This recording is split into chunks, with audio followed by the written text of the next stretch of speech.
L'inflation qui passe donc sous la barre des 1% au mois de février, une première depuis 2021. Bonjour Charles.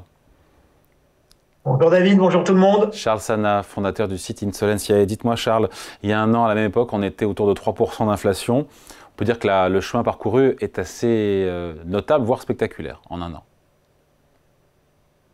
Rassurez-vous David, on va retrouver une inflation importante, surtout si nous continuons sur la trajectoire actuelle. Alors, je m'explique sur cette petite taquinerie de démarrage. Effectivement, on était sur des taux d'inflation relativement élevés, mais nettement plus modérés que ce que nous avons connu à la suite de l'invasion de l'Ukraine par la Russie en 2022 avec l'envolée des prix de l'énergie. Et donc, toute l'inflation de second tour sur tous les produits qui a pu en découler par la suite. Aujourd'hui, on est dans une phase de calme, c'est assez logique. On a pu trouver notamment des substituts à l'énergie russe bon marché. Alors, une énergie que nous payons plus cher, et comme nous payons cette énergie plus cher, je rappelle quand même que un ralentissement de la hausse de l'inflation, c'est pas les prix qui baissent, c'est juste les prix qui augmentent moins vite. Et donc, hormis la baisse des tarifs régulés de l'électricité, on est vraiment sur des prix où les 15% ou 20% d'inflation que nous avons eu ces dernières années, eh ben, c'est toujours dans les prix actuels. Vous savez, les mêmes causes produisent généralement les mêmes effets.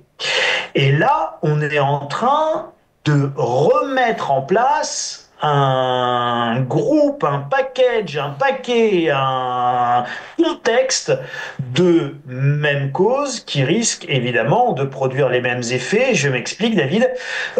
Article 1, on se fâche avec la Russie pour de bonnes raisons, ils envahissent l'Ukraine, etc. Blablabla, pas de problème. Hein, bon. Et donc, on se passe du bon gaz russe pas cher.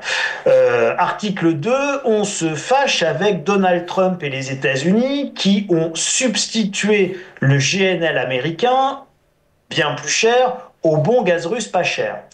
3, le dernier fournisseur important de gaz de l'Union européenne et de la France, c'est l'Algérie. On est en train de se fâcher avec l'Algérie. 1 plus 2 plus 3 égale plus de bon gaz pas cher pour l'Union européenne et pour la France, égale le retour potentiel d'une crise énergétique. Ça se voit dans les cours aujourd'hui non régulés du gaz qui sont sur des niveaux extrêmement élevés par rapport extrêmement au mois élevé, de septembre. on est à 50, 60 euros le mégawattheure, on n'est pas non plus à 300 quand on était au pire de la crise ukrainienne. David, en septembre, vous étiez à 23. Ouais, D'accord, donc on est à plus du double. Ouais, On est à plus du double des contrats qu'on signait au mois de septembre 2024. Et j'en sais quelque chose, j'ai eu la chance de prendre mon contrat de gaz en septembre 2024. Mais Charles, on a un doublement, David. Mais Charles, pour le moment, ce qu'on voit, c'est qu'on était le mois dernier, en janvier, à 1,7% d'inflation. Et je veux qu'on comprenne comment est-ce qu'on passe de 1,7 à 0,8. Mais manifestement, c'est la baisse de 15% des tarifs de l'électricité, tarifs administrés, qui explique cette baisse, c'est ça? Enfin, ce ralentissement de l'inflation? Oui, David, vous avez là directement sous les yeux l'effet qui est l'effet prix de l'énergie dans l'inflation, dans le taux d'inflation de manière globale. C'est hyper logique, hein, on a une baisse de plus de 15% de l'énergie. Ça se retrouve dans le taux d'inflation. Vous savez, David, on peut même faire une extension. Ces 15% de baisse des prix, ils vont aussi se retrouver dans le PIB. C'est une relation qui est peut-être un peu moins intuitive, mais c'est la même logique. C'est-à-dire que le PIB, je fais un raccourci intellectuel et économique majeur, tout le monde me pardonnera, mais c'est pour simplifier et le raisonnement reste juste. Le PIB, c'est l'addition des chiffres d'affaires de toutes les entreprises. Voilà. Donc, si le chiffre d'affaires d'une énorme entreprise qui représente 3% du PIB de la nation au hasard EDF, GDF, enfin voilà, voit son chiffre d'affaires baisser de 15%, vous avez le PIB qui va baisser. Alors évidemment, pas d'autant, ça va être d'un petit pouillème, mais vous savez que les petits pouillèmes, quand on parle des finances publiques, et vous pourrez en parler avec votre invitée suivante, Madame Molinier qui en connaît un rayon sur les finances publiques, eh ben ça peut jouer évidemment à la baisse sur le PIB. De la même manière, une année où il fait extrêmement froid et où on va consommer beaucoup plus d'énergie, eh ben c'est beaucoup plus de chiffre d'affaires sur les entreprises qui vendent de l'énergie, et donc c'est une augmentation mécanique du PIB, pas d'autant évidemment, puisque le PIB c'est pas 100% des énergies, c'est pas représenté par 100% de consommation énergétique, mais c'est un certain nombre de pourcents, et donc vous pouvez vous retrouver avec 0,2, 0,3% de baisse du PIB non prévu.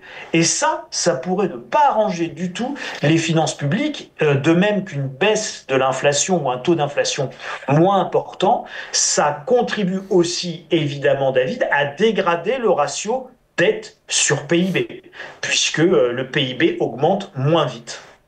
Après, il n'y a pas que l'énergie non plus, Charles, il y a aussi les prix dans l'alimentation, les services, les produits manufacturés. Quelle est la tendance là-dessus?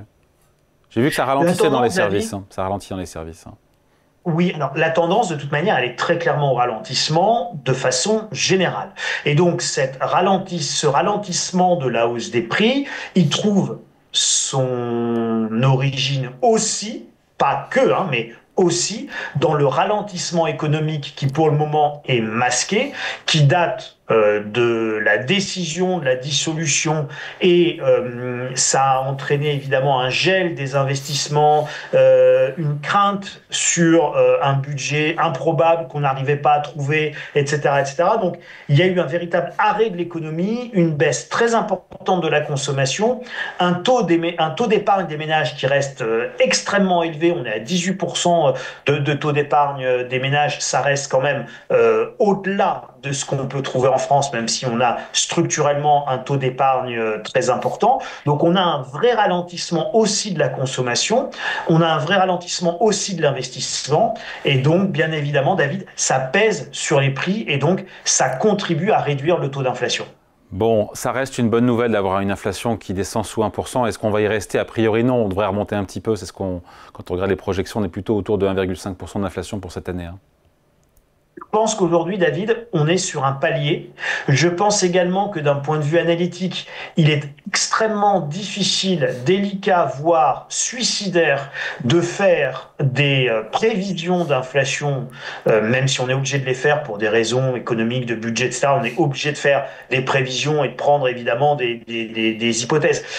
Mais de vous à moi, dans la réalité, on est à peu près sûr que les hypothèses de cette année seront à peu près fausses, pour une simple et bonne raison, et je pense que ça aura échappé à aucun de ceux qui ont la gentillesse de nous écouter aujourd'hui, c'est que nous sommes dans un contexte d'incertitude qui implique une volatilité phénoménale. Que va-t-il se passer sur le plan géopolitique? Et tout de suite, ça nous renvoie au prix de l'énergie qui peuvent bondir et nous remettre de l'inflation.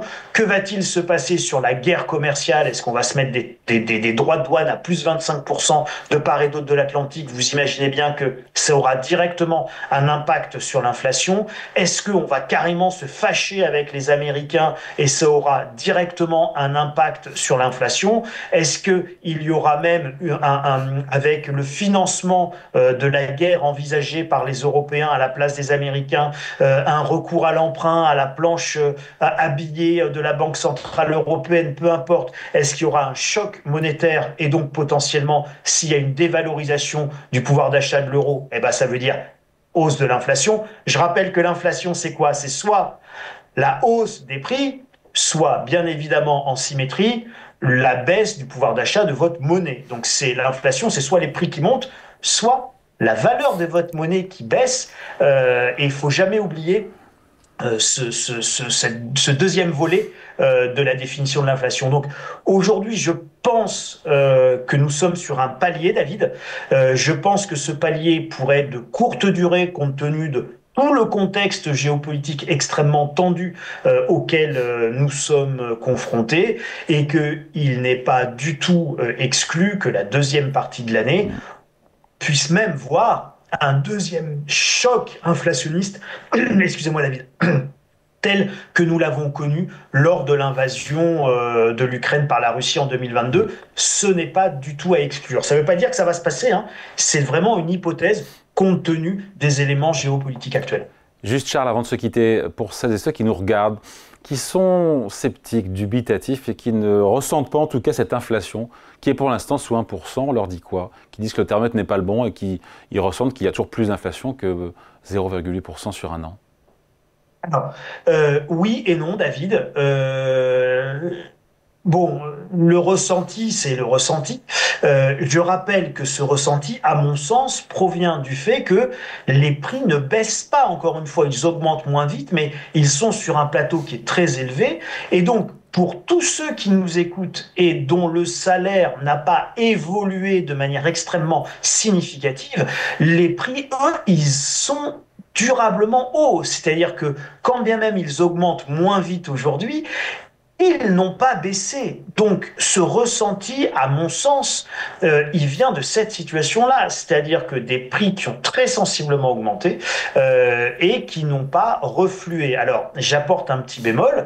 Moi qui fais mes relevés de prix avec mes tickets de caisse et je fais les courses moi-même et je compare et je garde mes tickets, etc., je peux vous assurer que nous avons eu de véritables baisses de prix sur l'alimentaire. Hein, donc, dans certaines grandes surfaces, il y a eu une envolée des prix. Il y a même eu beaucoup de produits qui ont été déréférencés, notamment chez les hard discounters, au pire de l'inflation. Et donc, on a eu des pénuries parce qu'ils n'arrivaient pas à négocier de bons tarifs. Et aujourd'hui, les prix sont redescendus sur un certain nombre de références. Mais ça reste bien plus élevé encore que ce que nous avions connu, on va dire, en 2019, qui est la dernière année post-Covid et post-inflation, guerre en Ukraine. Allez, merci beaucoup. Explication, décryptage signé Charles Sanaf, fondateur du site Insolvency. Merci Charles et bonne semaine. Merci David, Salut. merci à tous. Ciao.